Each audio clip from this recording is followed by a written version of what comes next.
It's like the Super Bowl of the season. Like, I think they're absolutely necessary. You guys, welcome to Overanalyzed with Dom and Welcome to Kyla. Overanalyzed.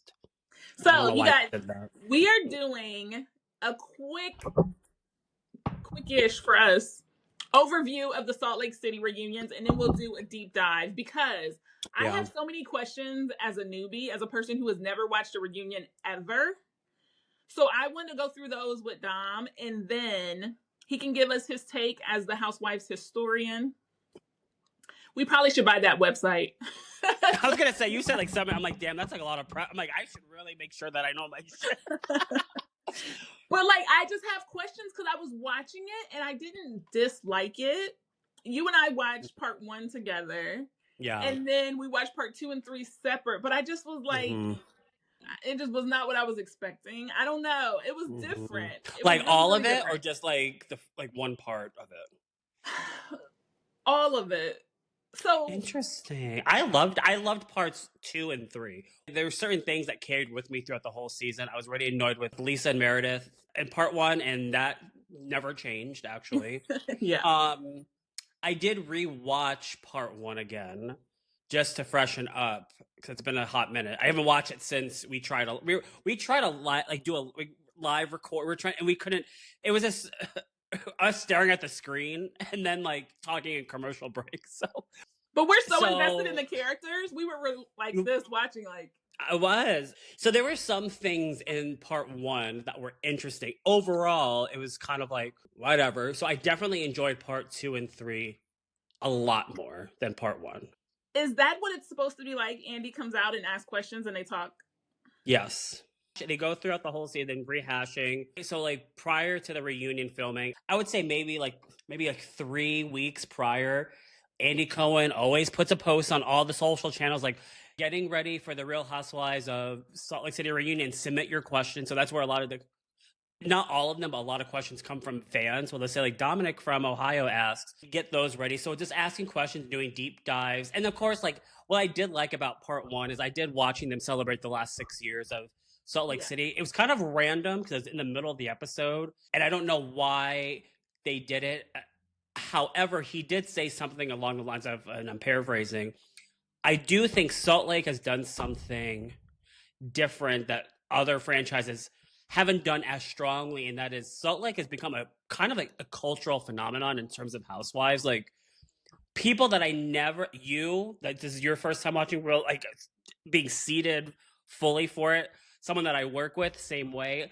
Random people that I know or come in contact with who never cared about Housewives know something about Salt Lake City. Like there is something about how it's tapped into pop culture in a much different way, where it's definitely like the face of Bravo in a way in terms of Housewives. Yeah. So I think maybe that's why, and it was kind of cool to see a lot of the women throughout the last 6 years and their like little iconic moments. I love a moment like that anyways. While it was random, I loved it, but that was probably the best thing about it. And there was little moments in part 1 that were interesting, but overall I was like, okay, let's get to part 2 and 3 because that's where we're going to talk about, the real stuff. So I think, to be fair, I kept waiting for this airplane footage. And so I was just like... And it never happened. Seriously? And I'm like, okay, it's going to be part 2. All right, it's got to be in part 3. And he even addressed it. He was like... And I was like, really? Nobody?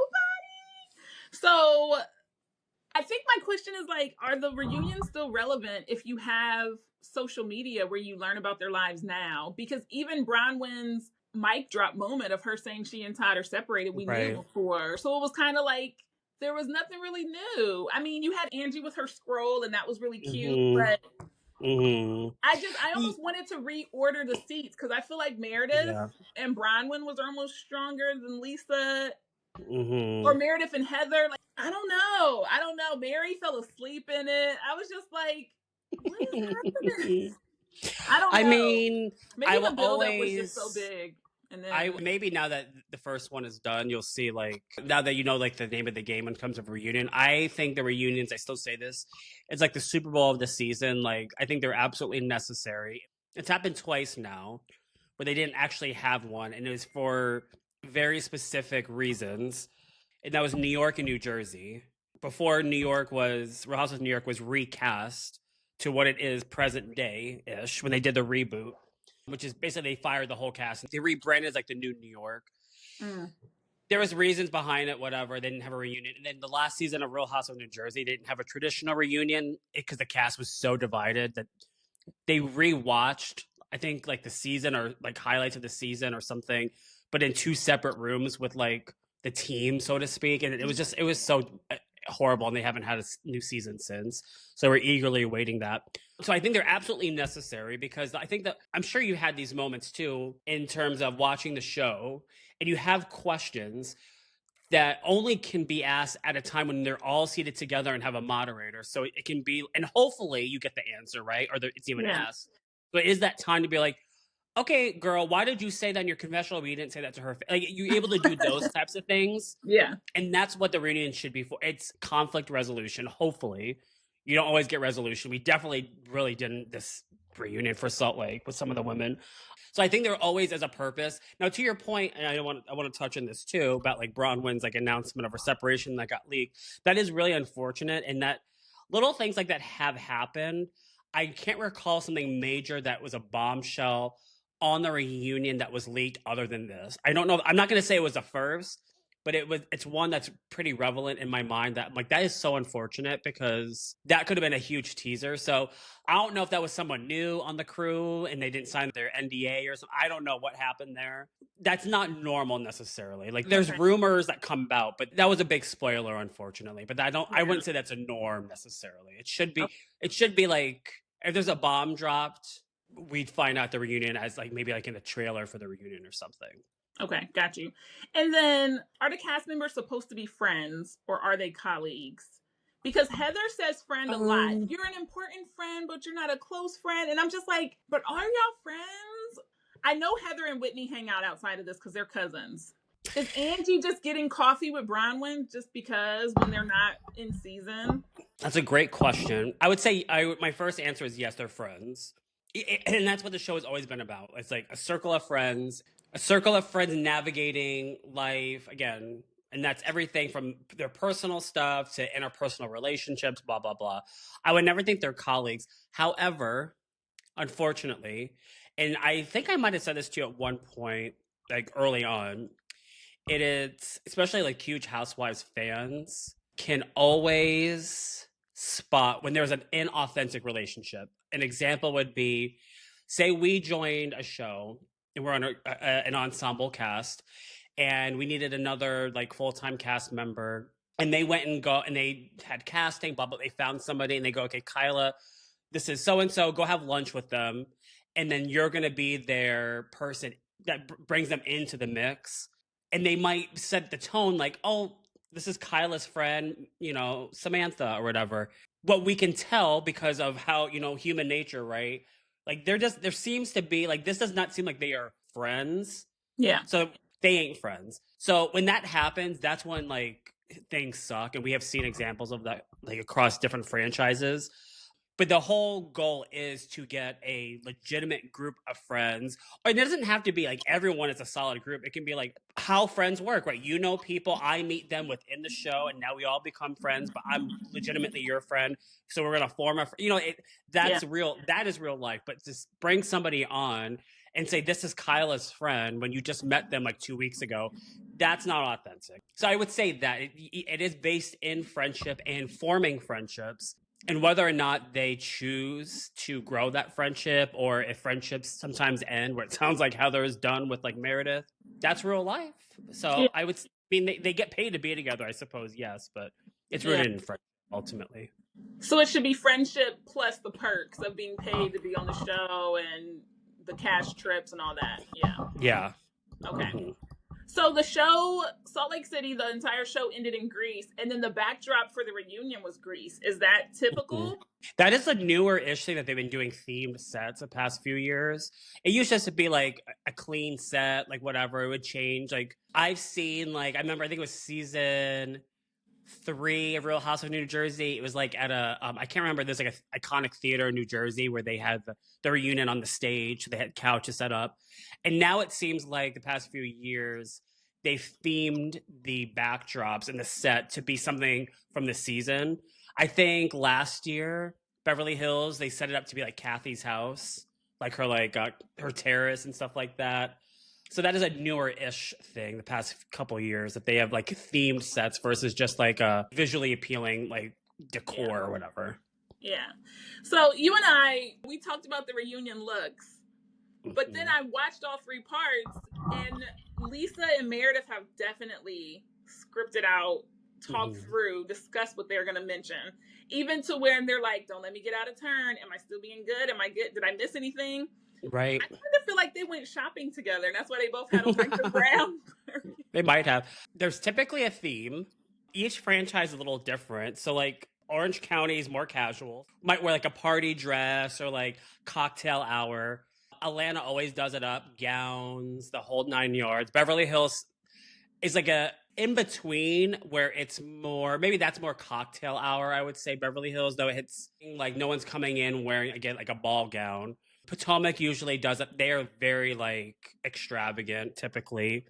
New York used to be pretty casual and still kind of is, though they've kind of dabbled. I remember there was one season, I can't remember what season it was, where they kind of like amped up the fashion to be a little more, way more elegant. I remember like Bethany was in like a really long flowy dress, and it seemed like it was a lot more elevated. New Jersey, they started definitely a lot more casual and then turned very into like really dramatic pieces. I think in general, I could probably argue like they try to bring their A game, but there's typically a style and theme. And with that, there's usually like color coordination that they give them. Like, okay, you have to buy a red dress, or you have to like follow these, pick one of these 3 colors or something like that. It's not too shocking that Lisa and Meredith are wearing similar colors, and they probably did go to, like Nordstrom or something, but like, yeah, let's try to get similar, like different cuts, but like similar color scheme. Yeah. But then, of course, I think production companies, things like that, I don't know where the miss comes in, because sometimes you look at a reunion, you're like, you all are dressed so differently. Like, what was the direction here? That seems, which I'm not ever mad about. I can go either way, because I think, well, that's also kind of real. When you go to like a wedding or something, like everyone's dressed differently, unless there really is a theme. Yeah. But there's typically a theme, a color code that you have to stay within. In a certain attire, whether it's like day or not, like there's usually that kind of like vibe to it.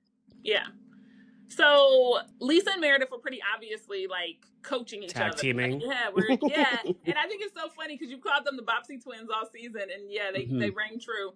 Yep. Is that typical? Is there usually like cross chat between? Because all the memes I see from the reunions are like them talking to the camera, not people talking to each other on the couch. Yeah.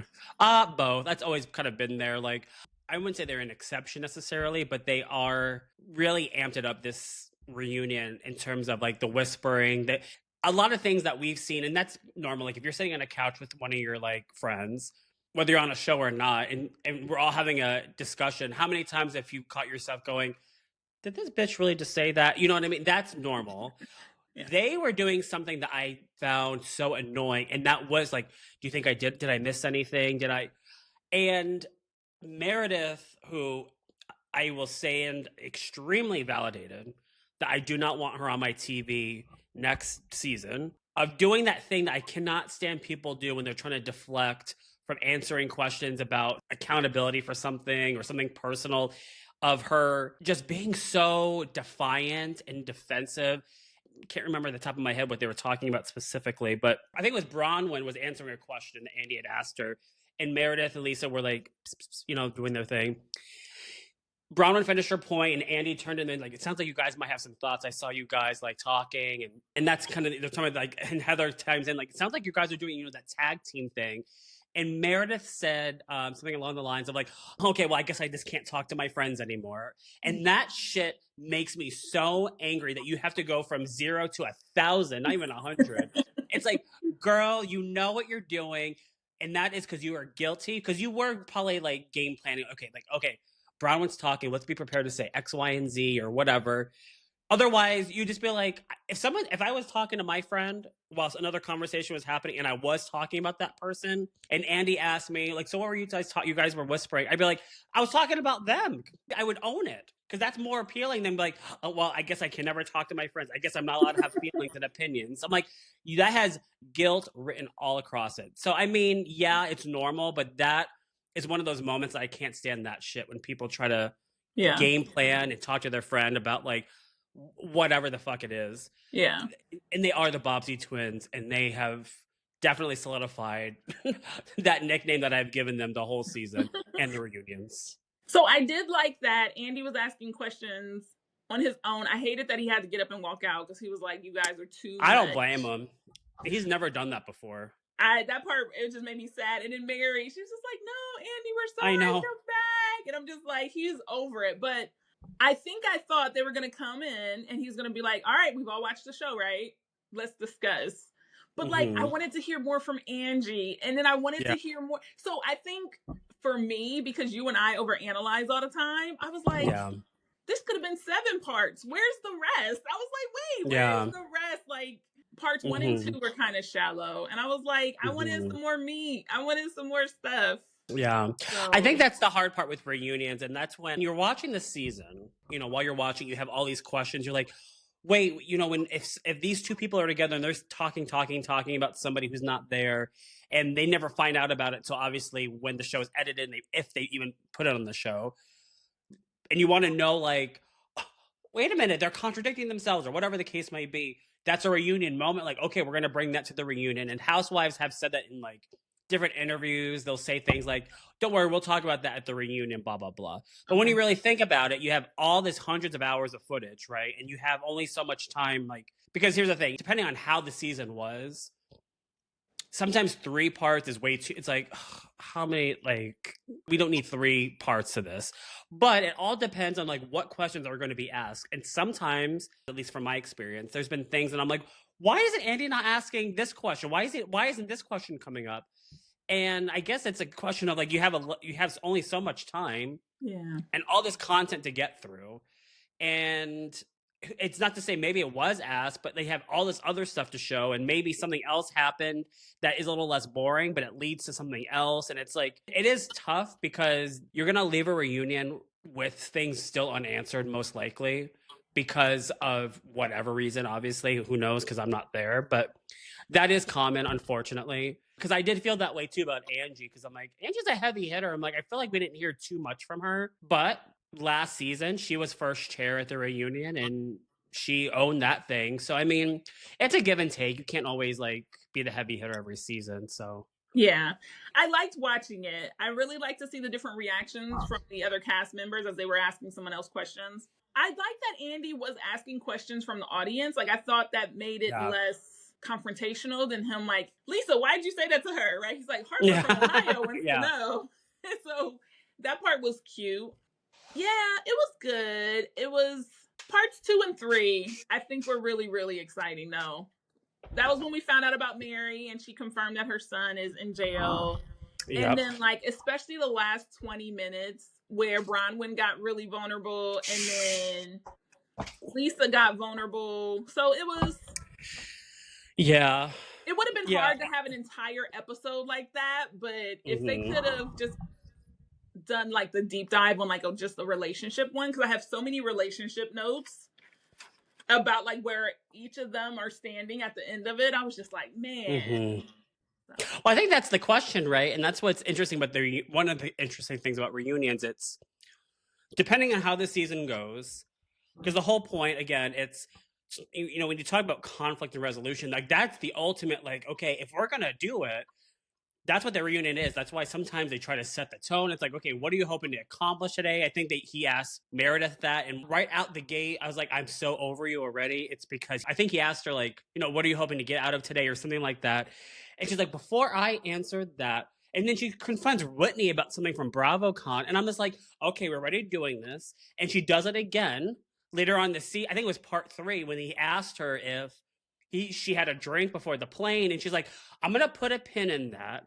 And I'm just like, you are the most annoying lady. I'm not going to say on TV because that's certainly not true. You have fully annoyed me to the point where I do not find you enjoyable. And that is so annoying because it should be a time like, okay, if I'm being held accountable, and that just simply could mean you're going to ask me a question and I'm going to give you an answer. I'm not going to deflect from it. Then we all should be doing that. I love what Bronwyn said. She's like, you need to sit down and answer the fucking question. I can't remember how she said it. And I loved that. Yeah. And because it's true, like this is the time, like, you know, you lay it all out there. Let's talk about it. Doesn't mean you have to leave all kumbaya, but be in the moment to authentically have the conversation, speak to whatever your truth is, and then answer the next fucking question. And she cannot do that. And she started right out the gate. I'm just like, man, you are an annoying lady, aren't you? I was watching her and all I could think was she's a robot. She prepared for 5 answers and that's all she could say. I think I was expecting, hey, let's watch these clips. Brittany, how did you feel in that? How did you feel when this? And he did that to some extent, but like there was so much crosstalk and just arguing. Like my anxiety, I'm watching it and I was just like, I feel like I'm there and I'm like, I'm not there. And I'm like, chill, watching TV. Well, that's a norm, right? I mean, that is definitely a norm at just about any reunion. There's going to be yelling over each other. That's the name of the game. Because I can only imagine, like, if my job is like, let me moderate this conversation. And not only am I going to moderate this conversation, I've done thousands of hours of moderating conversations across different coasts of franchises. I think I'd be over it too, because like I said, he's never like walked off before. Y'all are fucking bitching at each other. I can't get a word in. I would be so over it too. I totally get it. To a certain extent, I enjoy it because I'm like, that's the fun. I'm like, if you have rage at someone, respectfully, I suppose, get your point across. If you have to like yell at them, if they like say something offensive or whatever. But you know, there is a point where you just want to shut the fuck up so he can get this like shit back on track. Like they proved that they had a hard time doing that this reunion because they did it a lot to him. All right. So my last 2 questions. They go on lunch break. So I'm yelling at you for an hour and a half and then I go eat lunch with you and then we come. No. And that was the part that was like, this is a contract. They are at work. These are not friends. Cause I was like, if I'm walking off, you're not seeing me again. But I was like, oh, okay. Yeah. Take off our mean hats. Let's go have lunch and let's come back. I was like, that part was weird. I love all these questions because this is when I geek out because again, that's also newer-ish in the last several. I'm saying like the last couple of years. That's probably a lot longer than that, just because they all like I've been watching this since 2007. They never used to show that part, and I don't know what the objective or like what the light bulb moment was that producers thought, okay, we're gonna break for lunch because I'm sure there's like laws where like, okay, if you are work, you have to like take some sort of like break, right? Even within the entertainment industry, I believe there are like certain rules. Even though there's 3 parts, it's not like they filmed 3 hours. It's like I've heard anywhere from like 10 to 15 hours that they're doing this. So like, yeah, you have to like I've been sitting here for this long, you know, I need to eat. But it's been newer in recent years that they're showing them that, and I love it because it's capturing really authentic moments. Everyone goes to their teams. It's peeking behind the curtain, so to speak. Of like, it brings the more authenticity. I think of like think about it this way: if you're at a traditional job, let's say. And my coworker just pissed me the fuck off. How many times we used to work together? How many times we go to lunch and be like, "Do you know who this fucking when she just told me today?" I heard her. Yeah, and I think that's what that creates. It further shows the authentic and real side of like of what this is, and that is some friendships and some are just relationship building or regressing, maybe too. And I do enjoy that to a certain extent. It is comical because some of them get completely undressed. Like, I'm going to take this dress off so I can eat my steak, like, comfortably. I do find it, like, slightly funny, but also really interesting at the same time. But that's definitely a newer, maybe not new anymore, but they never used to do that. It used to be one fluid, like, part 1 and part 2, or part 1, 2, 3, whatever the case might be. It used to be a whole fluid thing. That's an interesting perspective, especially because Meredith says, she's like, we don't see cameras anymore when they were talking about the down below part. Yeah. And I was like, because I remember when we first started watching it and they showed clips of the RV trip. And I was like, I remember when I saw them for the first time and I was just like, what am I going to learn? Like, I remember the feeling of being like, oh my God, what am I going to learn? And now I feel like I'm like a veteran. I'm like, oh, this season. But I remember wondering, like, how could you say that about her? And they're like, after 6 years, you don't see the cameras. And I was like, oh. Yeah. That's Isn't why you that can go to interesting? lunch and still be talking shit because you're just like, this Yeah. is part of my life. You don't, yeah. Yeah. It makes me wonder, like, I don't know if I've ever told you this, but by means this is not the same, but it's reality TV. I did apply 15 plus years ago. I applied to be on the Real World, and I didn't make it very far, not because of anything. It was because I just stopped submitting things. Like they kept wanting to like engage with me, and then I remember I had to start like filming things like my everyday life, and I started to, but I didn't know how. And then this is so random. I remember going to Target one day, and I told one of my friends, I'm like, okay, here, and this is like second generation iPhone, mind you, and I'm like, okay, just I guess film me and shopping. Like I didn't know, my brain couldn't figure out like what am I supposed. They just wanted like footage, like we want to see you in your everyday life. Just give us like it's like the present day get ready with me Yeah. TikTok videos. Before like we knew what that kind of was, and so I just stopped submitting things. I didn't know what to do. So I mean, who knows? But it makes you wonder, like if you're on these shows for a considerable amount of time, like I guess you do forget that you have a whole crew in your house, and it's just like Yeah. you know what I mean? Like it is an interesting concept that obviously we can't understand because we're not, reality TV stars.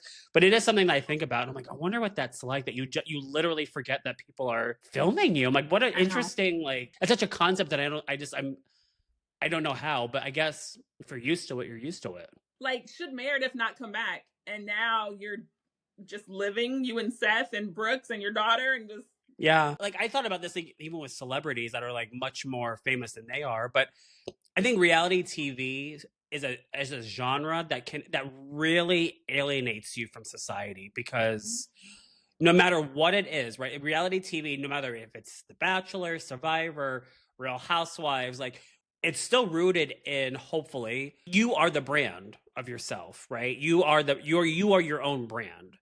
So it's not me being an actor. I'm sure there's caveats of like other, like we know The Hills was all fake, that kind of stuff. But you are branding yourself. Like I'm not a caricature. I'm Dominic. And so I'm at the mercy of editors and how I'm being displayed. If I say shitty things and it's ill received, or if I fuck up, it's Dominic that's fucking up. It's not like me, Dominic, who's playing Adam on TV. You know what I mean? You can't, there's no separation.